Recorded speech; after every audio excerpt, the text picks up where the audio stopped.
Bienvenue sur cette leçon qui va donc nous aider à mieux comprendre les adjectifs numéros ordinaux dans la langue italienne. Les adjectifs numéros ordinaux dans la langue italienne. Le premier en français, on dit premier ou alors première. En italien, on aura donc premier qui est donc primo. Lorsque c'est masculin, premier c'est primo. Maintenant, premier, lorsque c'est féminin, c'est donc en italien prima. Donc, premier c'est primo, premier c'est prima. On a un exemple ici. Le premier jour, qui en italien est il primo giorno. On se rappelle donc, on avait dit que le G, lorsqu'il est devant le I, on le prononce G. On a il primo giorno, le premier jour. Le suivant, c'est donc deuxième.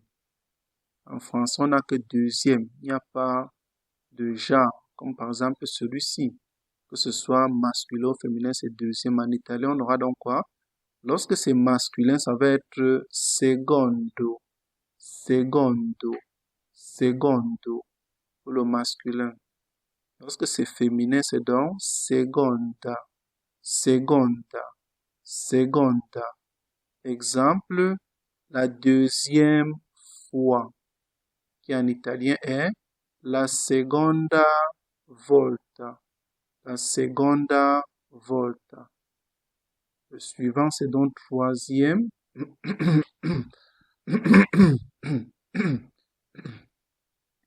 Donc, troisième masculin, c'est terzo, terzo, terzo. Lorsque c'est donc féminin, ça va être quoi? Terza, terza, terza.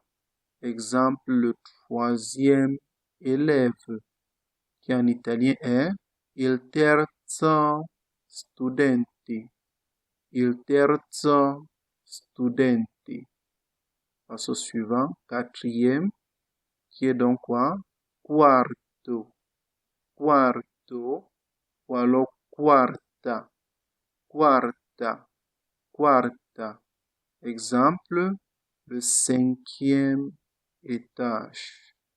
En italien, on a il quarto piano, il quarto piano.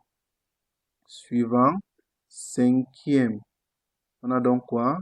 Quinto, quinto, quinto, ou alors quinta, quinta, quinta.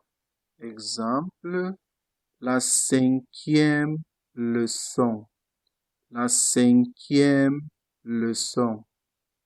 En italien, on aura la quinta lezione, la quinta lezione, la quinta lezione. Sixième, sexto, sexto, sexto, ou alors sexta, sexta, sexta. Exemple, le sixième mois, qui est donc en italien, il sesto mese, il sesto mese, il sesto mese. Le suivant, c'est septième, qui est donc quoi? Settimo, settimo. On tire la langue parce qu'on a deux T. Settimo, settimo, settimo, settima, settima, settima. Exemple, le septième jour, qui en italien est il settimo giorno, il settimo giorno. Passe huitième, qui est donc ottavo, ottavo, ottavo, ottavo, ou alors ottava, ottava, ottava. Exemple, le huitième livre, qui est donc quoi? L'ottavo libro. L'ottavo libro. Suivant neuvième, qui est donc quoi? Nono, nono, nono. Ou alors nonna, nonna, nonna. Exemple, le neuvième enfant. Le neuvième enfant qui est donc en italien.